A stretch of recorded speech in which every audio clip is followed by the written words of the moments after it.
오늘도 하나님을 예배하는 자리에 나온 여러분 모두에게 주의 은혜와 하나님 풍성한 말씀의 잔치가 모두에게 임하기를 다시 한번 소원합니다.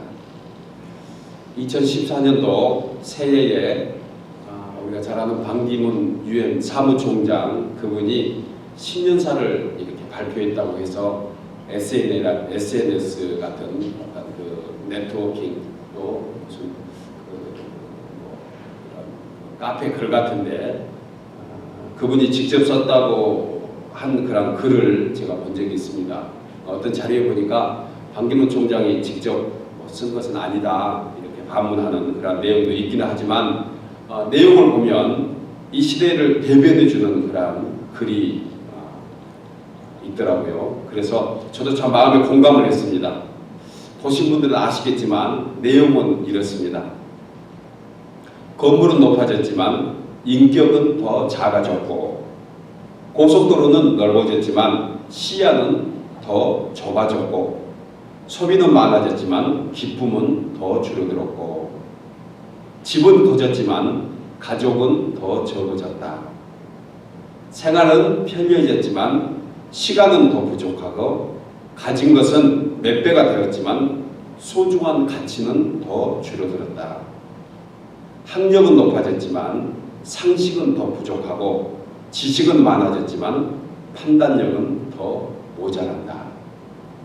전문가들은 늘어났지만 문제는 더 많아졌고 약은 많아졌지만 건강은 더 나빠졌다.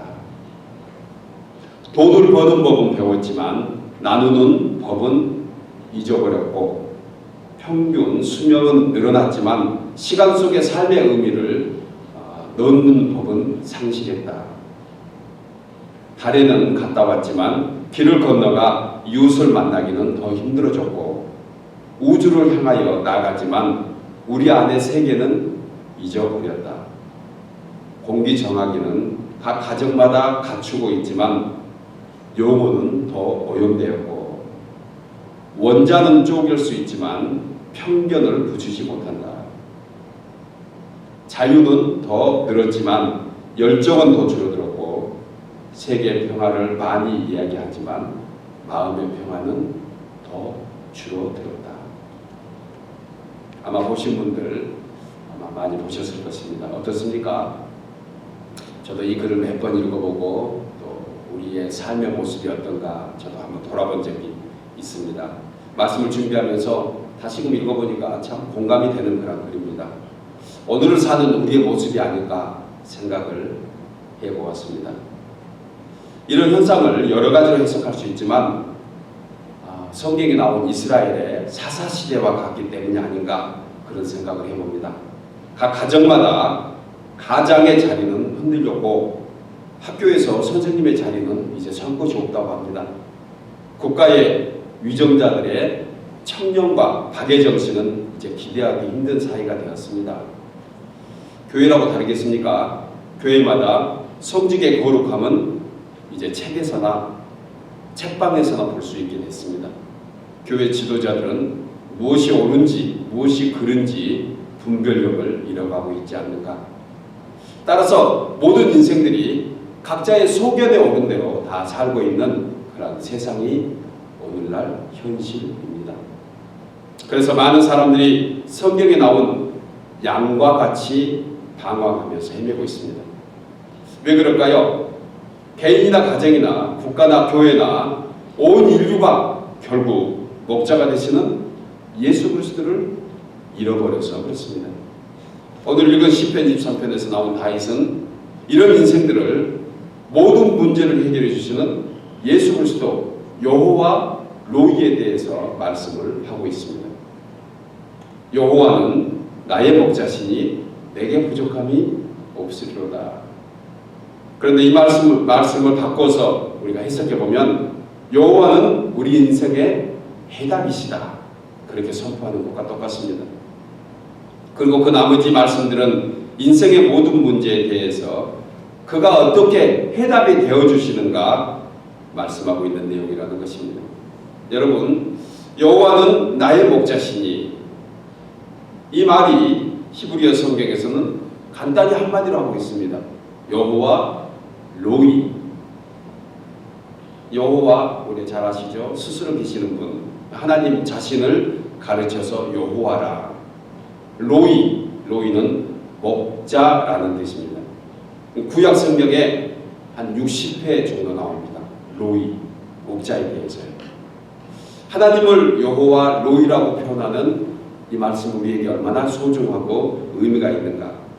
찬송가 속에서 여호와 로이의 찬송은 굉장히 많이 나옵니다. 여호와 목자라는 표현은 상대적으로 우리를 뭘로 표현하고 있죠? 예수 그리스도가 목자다 그러면 우리는 양이다. 양이다. 정확하게 말씀하셨어요. 지금 선생님께서. 양으로 표현하고 있는 것이죠. 이사야 선지자는 우리는 다 양 같아서 그릇 행하여 각기 제 길로 갔거늘.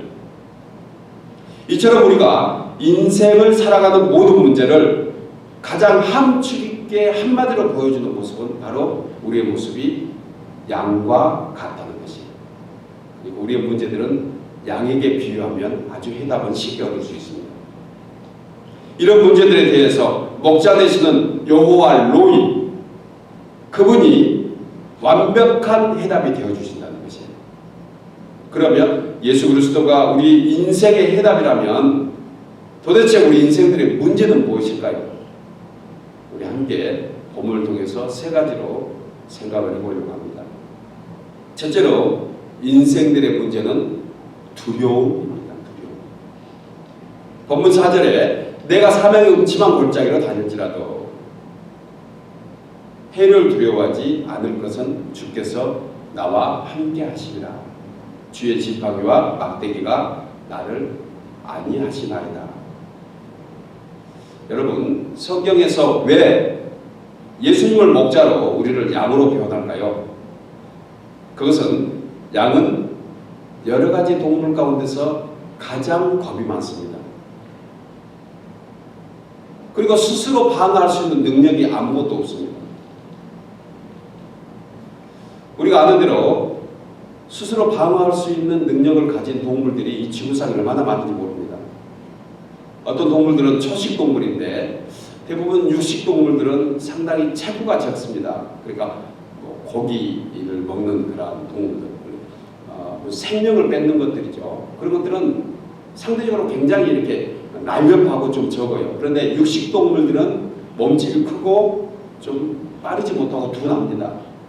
대신에 몸집이 크니까 자기를 보호할 수 있는 어떤 규모를 가지고 있는 거죠. 몸집이 좀 크면 상대적으로 겁을 먹을 것 같아요. 대신에 몸집이 적은 어떤 동물들, 짐승들 보면 굉장히 빠르고 또 날렵한 그런 체구를 가지고 있습니다. 반대적으로 몸이 작고 체구가 적지만 그래도 뭐 이렇게 공격하고 자기를 방어할 수 있는 그런 발톱들이 있고요. 이빨도 가지고 있고요. 또 때로는 나를 수 있는 큰 날개도 가지고 있고요. 카멜레온이라는 동물 여러분 기억하시죠? 색깔을 워낙 잘 바꾼다고 합니다. 아침 저녁으로 계절에 따라 상황에 따라서 자기 색깔을 아주 잘 바꾸는 게 카멜레온이라는 그런 대표적인 동물입니다. 여러분 우리가 아는 스컹크, 드라이브웨이 이렇게 길 운전하다 가면 멀리서도 이 지역에 스컹크가 있었나 보다 이렇게 알 수 있는 정도로 아주 지독하게 냄새를 품어대잖아요. 그래가지고 자기를 보호하는 것입니다. 적이 나타나면 우리가 아는 무슨 물속에서는 오징어 같은 것도 먹물을 튀겨서 자기를 보호하기도 합니다. 그런데 안타깝게도 양에게는 그런 게 하나도 없어요. 양은 할 수 있는 것이 한 가지 딱 있습니다. 뭘까요? 우리 생각하면 돼요. 우리 주님 앞에서 늘 뭐 하죠? 우는 것이요. 양은 소리 지르는 것밖에 하지 못합니다. 소리도 뭐 그렇게 크지 않아요. 자, 염소는 소리가 더 클 것 같은데 양 소리는 그렇게 크지 않는. 그래서 양 소리를 들을 수 있는 것은 목자밖에 없습니다. 우리의 모습과 똑같지 않겠습니까? 많은 동물들은 자기를 스스로 보호할 수 있는 능력이 있는데 양은 자기 스스로 보호할 수 있는 능력이 아무것도 없습니다.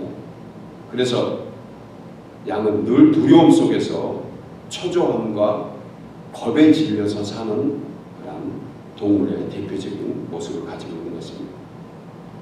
이처럼 우리가 다 양 같아서 라는 것은 바로 우리 인생들에게 두려움이 있다는 것이에요. 왜냐하면 누구나 살아가면서 사망의 음침한 골짜기를 통과하기 때문에 그렇습니다. 사람들은 언제 자신에게 찾아올지 모르는 사망에 대한 두려움을 안고 인생을 살아갑니다. 또한 인생의 길에서 사망 그 자체만 두려운 것이 아니고요. 그 사망의 엄습한, 사망에 비슷한 그림자들이 우리 가운데 얼마나 많은지 모릅니다. 직장생활 하는 분들은 내가 언제 직장에서 해고될까?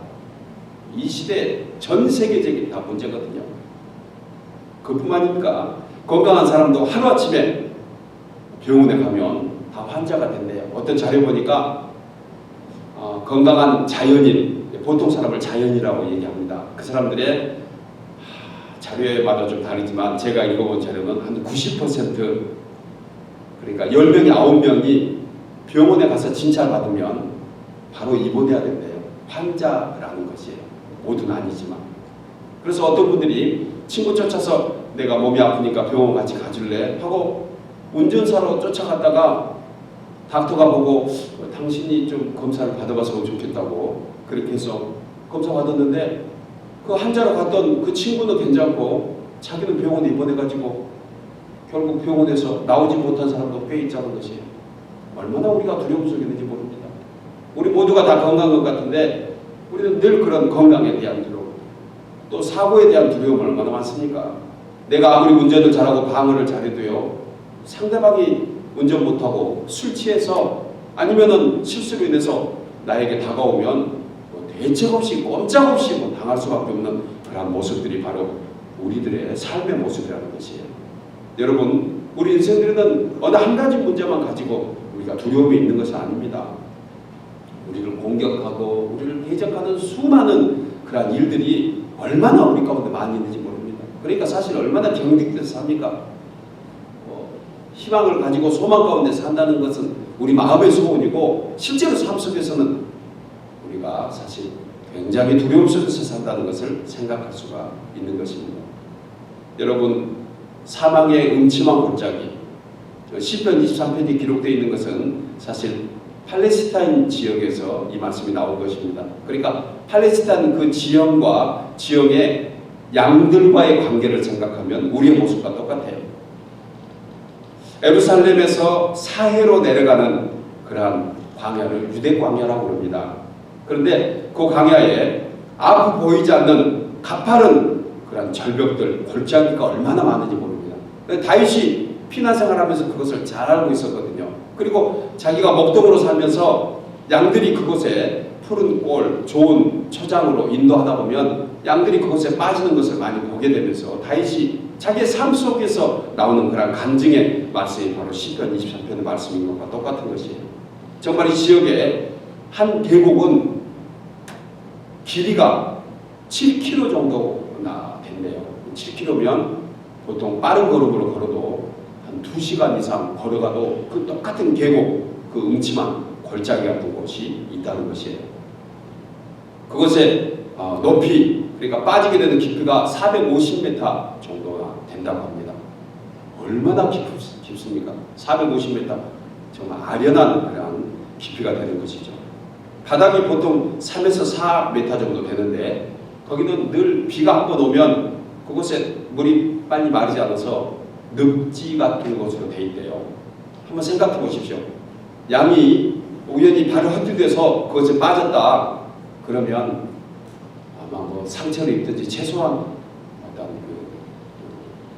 사망에 이르는 그런 고통을 당하게 된다는 것이에요. 여러분, 우리들의 모습 아닙니까? 매일의 삶의 현장에서 이런 골짜기나 이런 협곡이 우리를 기다리고 있다는 것이에요. 뜻하지 않는 재난과 사고, 질병과 불행 같은 것이 우리 주위에 안타까운 소식으로 우리가 쉽게 접할 수 있는 그런 삶을 우리가 살고 있습니다.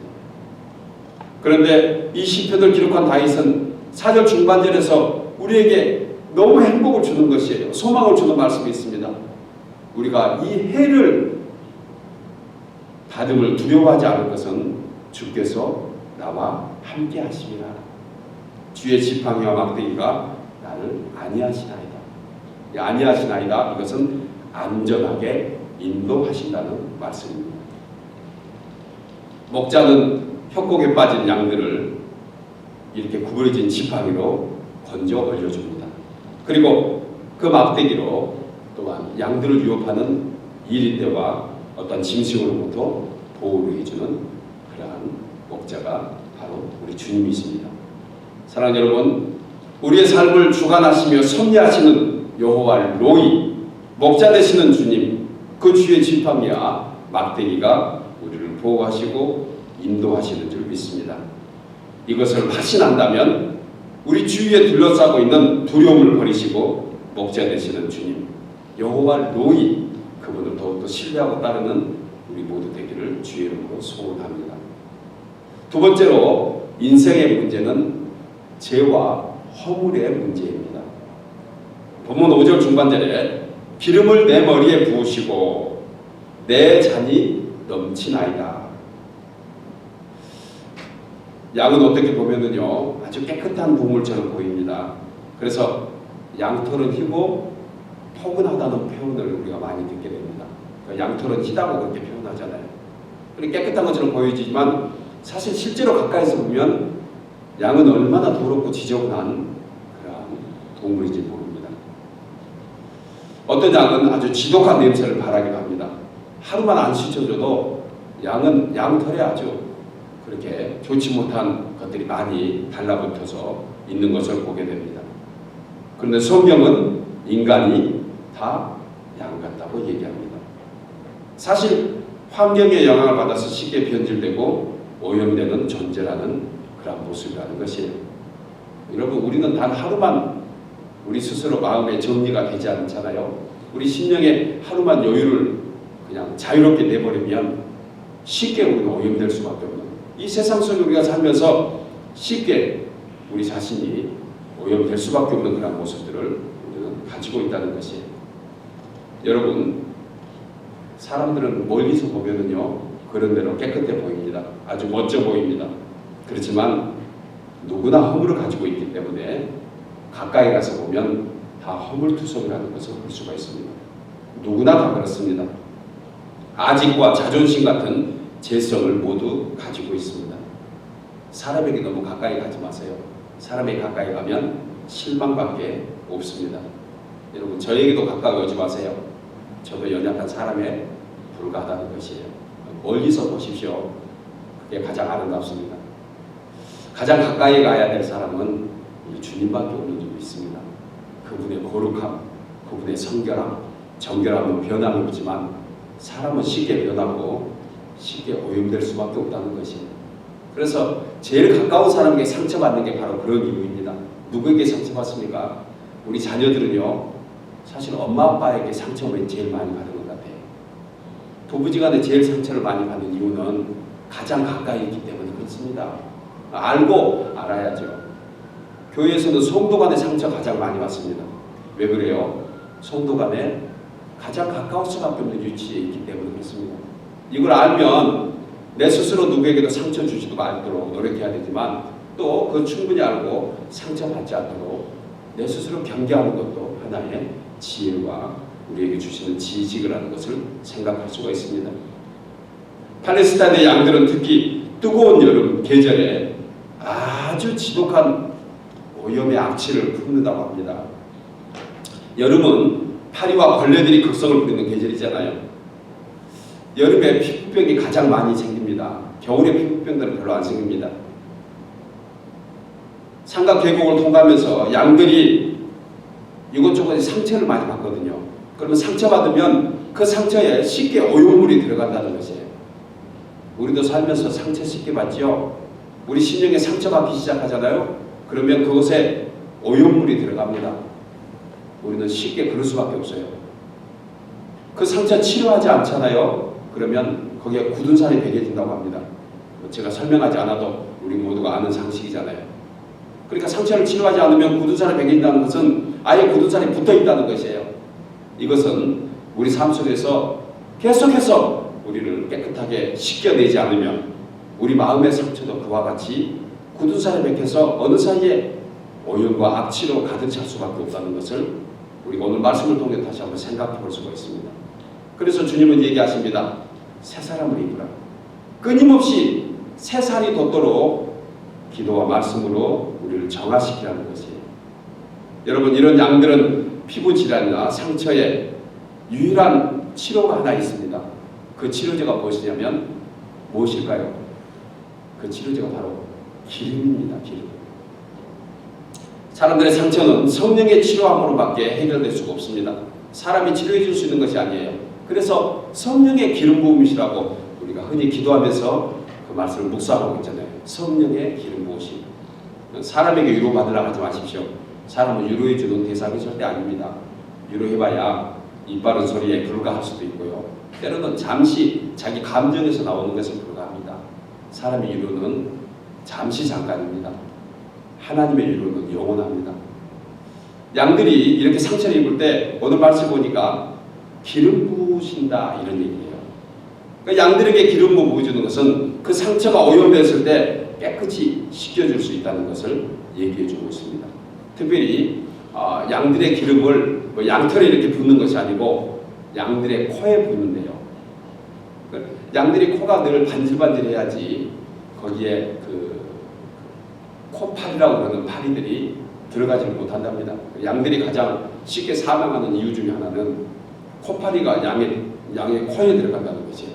그래서 양의 결국은 뇌에 치명타를 주기 때문에 목자는 옆에 그렇게 기름통을 하나 차고 다니는데 이 기름이 바로 양들이 코가 말랐을 때 코파리가 들어가지 않도록 해서 기름을 발라준다는 것이 바로 그런 의미에서 우리에게 기름을 바르시고라고 이렇게 말씀을 하고 있는 것입니다.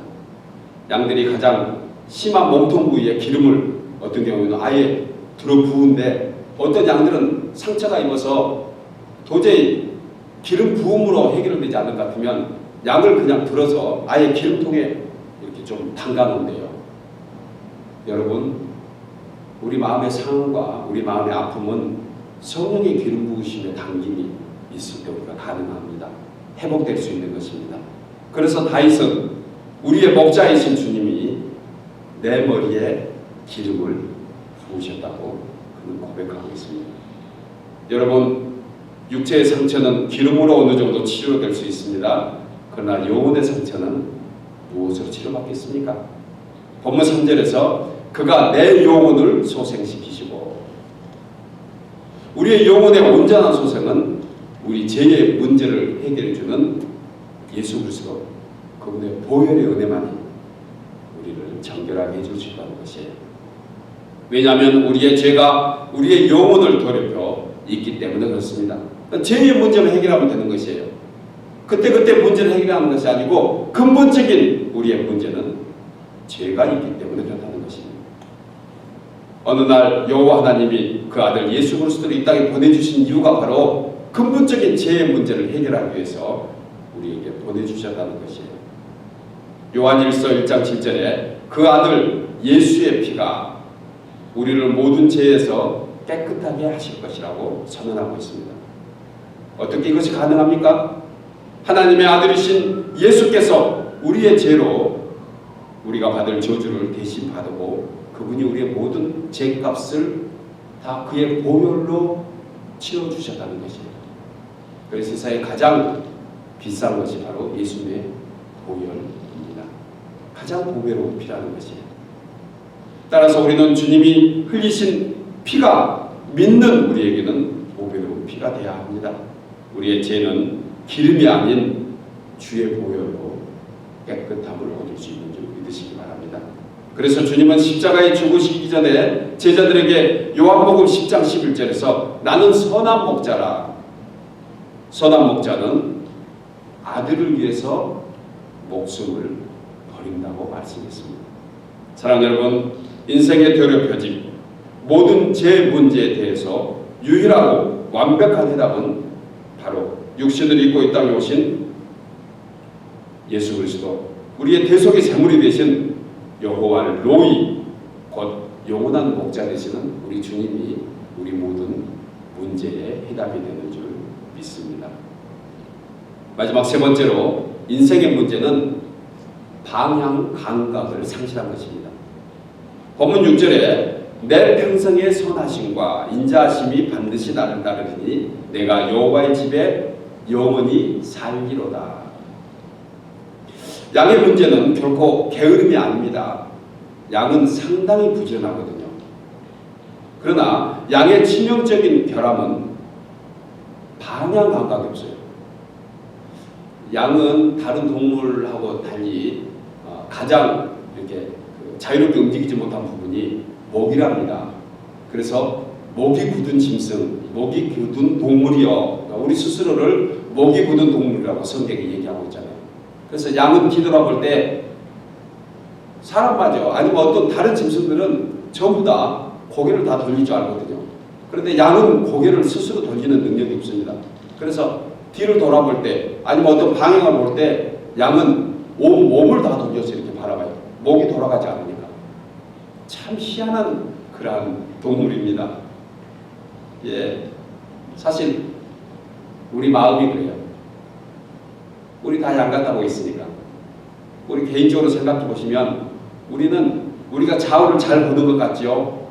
그런데 보이는 것은 잠깐이요 보이지 않는 것은 영원하다는 것처럼 우리가 보는 것은 보는 것이 아니라는 것이에요. 우리의 보는 것이 얼마나 잘못 보고 있는지 모릅니다. 우리도 확실히 본 것 같거든요. 그런데 지나고 보면 확실하지 않는 것이 오히려 더 많다는 것이에요. 우리 다 양 같습니다. 그래서 감각을 잃어버립니다. 특별히 무슨 감각이요? 방향 감각. 어디로 가고 있는지 우리 자신도 몰라요. 내가 지금 바로 가고 있는지 내 자신도 모르는 것입니다. 그런데 우리는 잘 가고 있다고 스스로 얘기하거든요. 그래서 양을 비유해서 교만한 동물이다. 고개를 움직이지 못하고 고개를 자유롭게 못하니까 왼쪽으로 보면 교만해 보일 수도 있다는 것이에요. 여러분, 우리 주위에 쉽게 볼 수 있는 동물, 개나 고양이, 집을 떠나서 얼마나 잘 찾아온지 모릅니다. 어떤 그 영상 보니까 이렇게 어느 주인이 개를 데리고 이렇게 서울로 상경했는데 서울 갔는데 그 개를 그냥 잊어버린 거예요. 그 주인은 그냥 이렇게 그 전라남도 쪽에 그 자기 집으로 이렇게 돌아왔는데 뭐 해남인가 진도인가 그러죠. 나중에 이 진돗개는 이 개는 주인 찾아서 정말 삼천리 찾아왔다고 그렇게 하는 뉴스 우리 보잖아요. 얼마나 잘 찾아온지 모릅니다. 그런데 양은 잘 못 찾아와요. 개나 짐승도 개나 고양이도 쉽게 자기의 주인을 찾아올 줄 아는데 양은 주인이 가야 옵니다. 얼마나 미련하고 얼마나 어리석한지 몰라요. 양의 모습입니다. 여러분, 우리 시대에 얼마나 바쁘게 삽니까? 다른 시대보다 너무 속도가 빨라진 시대에 삽니다. 하루하루가 달라지는 시대에 살죠. 우리가 아는 대로 리모컨 한 번만 누르면 전 세계 모든 상황을 알 수 있는 시대가 되었습니다. 우리 젊은이들 컴퓨터 하면서 컴퓨터에 그 마우스 한번 클릭하면은 1시간 전에 일어났던 그런 어떤 홍수, 재난, 어떤 사건들 우리 다 쉽게 접할 수 있는 시대가 되었습니다. 정말 급하게 돌아가는 시대입니다. 그런데 중요한 것은 인생에게 있어서 속도가 아니고 방향이라는 것이에요. 여러분, 아무리 빨리 가면 뭐합니까? 빨리 가서 잘못 가면은요 차라리 그 자리에 있는 것보다 더 못 가요. 저는 때로 살면서 몸부림칠 때 제가 몸부림칠수록 더 안 되구나 하는 생각을 할 때가 있습니다. 몸부림치면은요 이렇게 그 어둠에 있을 때 특별히 그렇습니다. 어둠에 갇혀 있을 때는 그 자리에 있어야 돼요. 밝아질 때까지. 공감 안 하십니까? 저는 제가 지내오면서 내 주위에 어둠이 쌓여있다 그러면 가만히 있습니다. 제가 언젠가 어둠을 헤쳐나가려고 몸부림친 적이 있거든요. 사람과의 갈등도 마찬가지예요. 어떤 문제에서도 마찬가지인 것입니다. 그 문제를 해결하려고 몸부림치면 몸부림칠수록 더 나만 다치게 되고 주위에 문제만 더 일으키게 되는 것을 보게 돼요. 오히려 그럴 때는 가만히 있는 것이 훨씬 나을 수 있습니다. 여러분 빨리 간다고 잘 간 거 아니에요. 오히려 방향을 바로 보고 천천히 가는 것이 훨씬 인생을 행복하게 살 수 있는 것을 보게 됩니다. 우리가 아는 대로 전 세계 인구 중에서 전 세계 민족 중에서 한국인처럼 우리 한민족처럼 빠르게 가는 사람 없대요. 얼마나 빠르게 잘 갔는지 몰라요. 오늘날 이렇게 참으로 부강한 국가가 되는 것 중에 하나서도 우리가 아는 것처럼 빨리 가서 그렇지요. 아주 빠르게. 경우에 따라서 빠르게 잘 가는 그런 방향은 정말 그 누구도 따라잡을 수 없습니다. 세계에서 최고 되는 거지요. 바른 방향에 빠르게 가는 것. 그게 우리가 아는 대로 지금 IT 산업 같은 것이 바로 그것이 아닌가.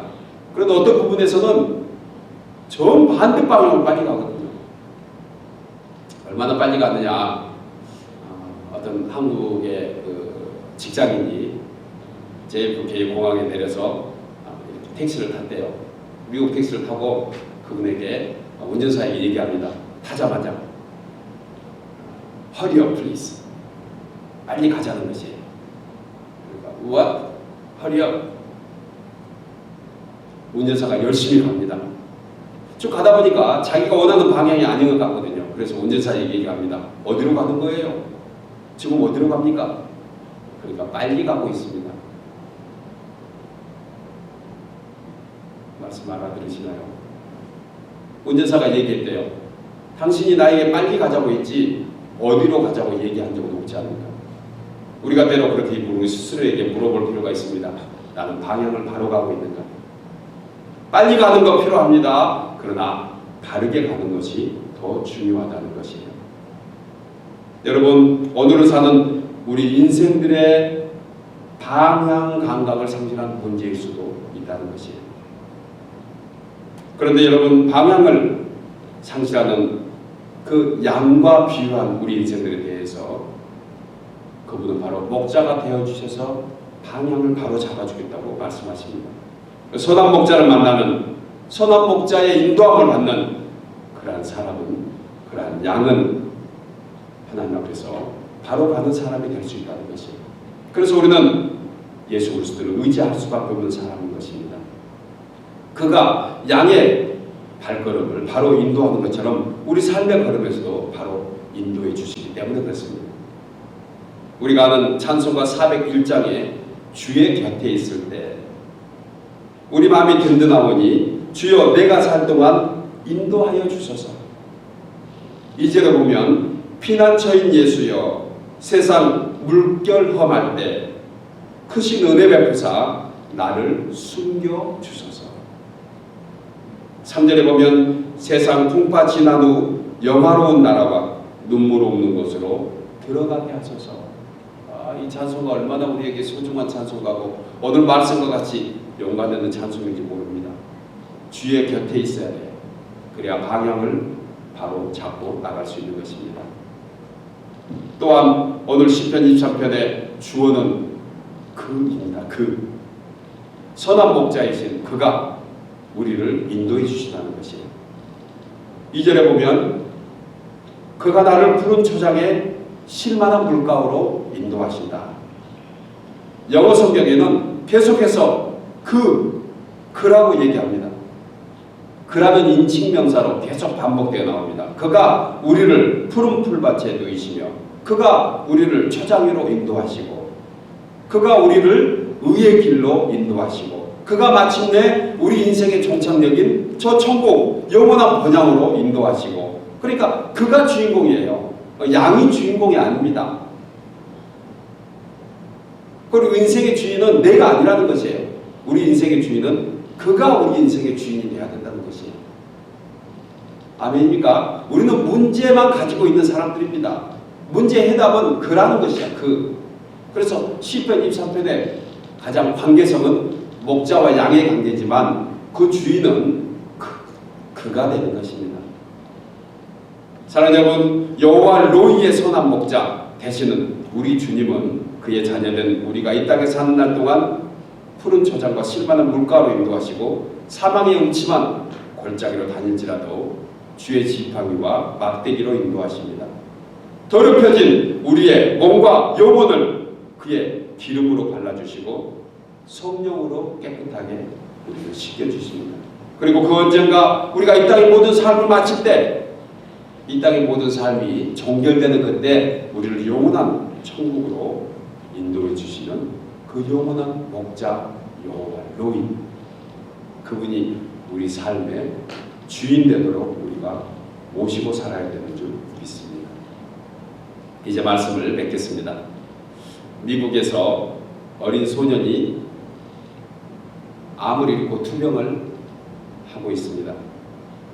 엄마는 아들의 병상을 떠나지 않고 보호하면서 시간이 될 때마다 성경을 읽어주고 특히 시편 23편을 가까이에서 암송해 주었다고 합니다. 그는 이렇게 늘 얘기합니다. 아들아, 여호와 하나님이 너의 목자이시기 때문에 그분은 결코 너를 떠나지 않고 너를 인도해 주시는 것을 잊지 말라. 비록 너가 죽음의 골짜기를 지나게 되어도 목자이신 하나님께서 너를 데리고 하나님의 집인 천국으로 인도해 주실 거야. 이제 얼마 남지 않는 아들의 그 생명을 지켜보는 그 엄마의 마음 얼마나 안타깝고 힘들겠어요. 그때마다 엄마에게도 위로가 되고 그 아들에게도 시편 23편은 큰 위로가 돼서 그가 조금이나마 엄마와 같이 있는 시간이 있었다고 합니다. 그리고 엄마는 아들의 왼쪽 5 손가락을 펴면서 다음에 영어 단어 하나하나를 그에게 붙여주십니다. The Lord is my shepherd. 여호와가 우리의 목자가 되신다. 여호와가 너의 목자가 되신다. 그리고 특별히 마이 4번째 손가락에 그가 끼고 있는 반지를 아들에게 끼워주면서 얘기합니다.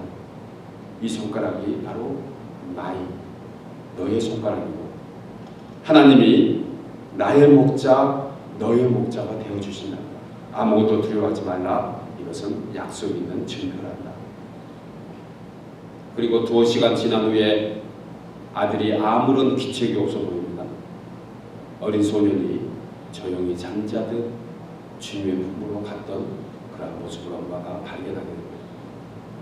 아들의 모습을 보니까 오른쪽 2 손가락이 왼쪽에 4번째 손가락을 만지고 있더라는 것이, 반지를 잡은 채 그는 조용히 미소 지면서 영원한 천국으로 떠나더라는 것입니다.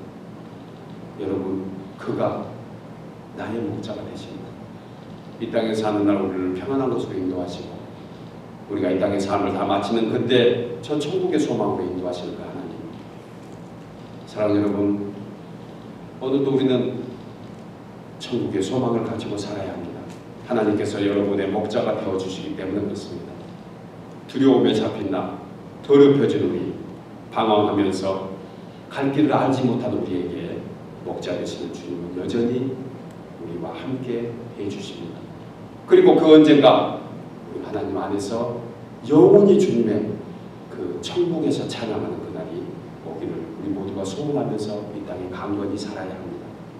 여호와 로히, 우리의 목자 되시는 주님, 오직 그분을 의지함으로 내가 존재할 수 있는 것입니다. 내가 존재하는 이유는 그분을 의지하기 때문에 그렇습니다. 그 고백이 매일의 삶에서 우리 가운데 더욱더 충만히 임하기를 주의 이름으로 소원하며 축복합니다. 기도하겠습니다.